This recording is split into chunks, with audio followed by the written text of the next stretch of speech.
États-Unis maintenant, on redoute une vague migratoire sans précédent. En conséquence de la levée prochaine des restrictions sanitaires qui verrouillaient l'accès au territoire américain, Washington mobilise 24 000 agents fédéraux pour surveiller sa frontière avec le Mexique. Situation d'autant plus confuse que les migrants se massent déjà dans les villes frontalières. Anne Toulouse, correspondante d'Europe 1 aux États-Unis.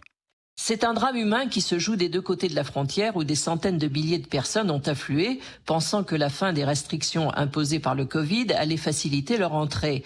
En fait, on en revient à la situation antérieure où l'entrée illégale entraînait l'expulsion et l'interdiction de revenir pendant plusieurs années.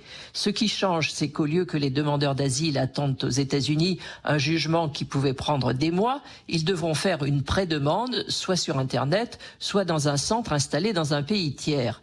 Le problème de ces mesures de dernière heure est que les structures ne sont pas encore finalisées et qu'elles se heurtent à la réalité d'une frontière longue de 3000 km où 10 000 personnes ont été appréhendées dans la seule journée de mardi. À l'un des principaux points de passage, El Paso, au Texas, des centaines d'immigrants affluent chaque jour et dorment dans la rue. La situation est encore pire du côté mexicain, à Ciudad Juárez, où plusieurs dizaines de milliers de personnes s'entassent dans un véritable camp de réfugiés. Anne Toulouse, correspondante d'Europe 1 aux États-Unis.